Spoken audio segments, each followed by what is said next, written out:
نوید ملک، بلکہ پادری نوید ملک کے نام سے مشہور یہ ہے نوید ہزارہ۔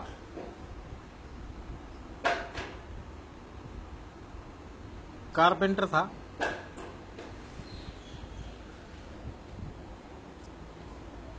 اور ادارے میں، مسیحی ادارے میں کارپینٹر تھا۔ وہاں اس نے کام کرتے ہوئے ایک محترمہ کو دیکھ لیا، محترمہ نے ان کو دیکھ لیا۔ محترمہ بیوہ تھیں اور بس پھر دونوں کی نظریں مل گئیں اور یوں معاملہ فٹ ہو گیا۔ نوید ملک نے مذہب تبدیل کرنے میں دیر نہیں کی، نہ اس نے کچھ سیکھا تھا، نہ کچھ اس نے پڑھا تھا، نہ ہی اسے اپنے پرانے مذہب کا ہی کچھ پتہ تھا۔ اس لیے اس نے ایک عورت کی وجہ سے دین اسلام کو چھوڑا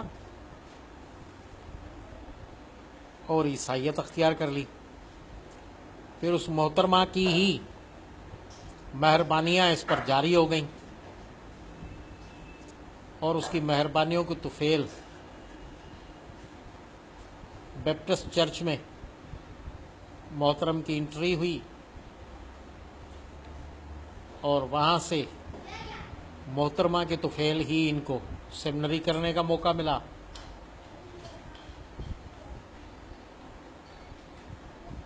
پادری بن گئے اور اس کے بعد سے ایک مشن بیپٹسٹوں کے ساتھ مسلمانوں کے بلکہ اسلام کے خلاف شروع ہو گئے اور وضاقتہ اور حلیہ اس نے مسلمانوں والا رکھا تاکہ مسلمان دھوکہ کھاتے رہیں۔ وضاقتہ بھی اس نے مسلمانوں والی بنائے رکھی، لہجہ بھی اسلامی ہی رکھا، اور پھر اپنے مقاصد کے لیے قرآن میں اور احادیث میں جو حضرت عیسیٰ علیہ السلام کے متعلق تفصیل ملتی ہے اسے توڑ مروڑ کے پیش کرتا رہا، اپنے الفاظ ان میں ڈال کر ان کو پیش کرتا رہا، کتابچے لکھتا رہا اور جگہ جگہ لوگوں کو گھیرتا رہا۔ لیکن مزے والی بات ہے کہ اس کا نشانہ یا اس کا شکار جو ہے وہ نچلے طبقے کے مسلمان ہی ہوئے، جن کو ہم عموماً ان پڑھ یا ناواقف کہہ سکتے ہیں، جو اپنے مذہب سے بھی ناواقف تھے۔ ان کو یہ نشانہ بناتا رہا، ان کو اونچے خواب دکھا کر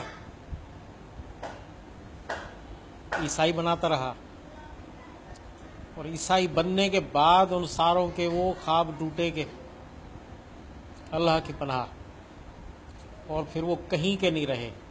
وہ ویسے بدھو بھی نہیں بن سکے جو لوٹ کے گھر کو آئے، وہ گھر لوٹنے والا بھی ان کا حال نہیں رہا، ایسے بدھو بھی نہیں رہے، وہ کہیں کے نہیں رہے، وہ بس وہ دھوبی کا کتا اور گھر کا نہ گھاٹ کا والا معاملہ ہو گیا ان کا۔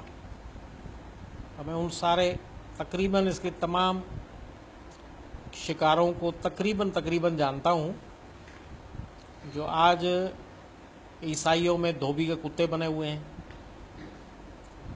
نہ تو عیسائی ان پر اعتبار، مزے والی بات یہ ہے کہ عیسائی ان پر اعتبار بھی نہیں کرتے، عیسائی تک ان پر اعتبار نہیں کرتے۔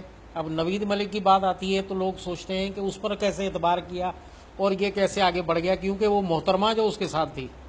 اچھا، ان محترمہ کی اور نوید ملک کی بوقت نکاح عمر کتنی تھی؟ اور محترمہ کی آیا پہلے اولاد تھی یا نہیں؟ ہاں، محترمہ شادی شدہ پہلے بیوہ تھیں، 2 بچے تھے ان کے، بیٹیاں تھیں، اور محترمہ جو تھی وہ نوید ملک سے تقریباً 20 سال بڑی ہیں۔ اللہ اکبر۔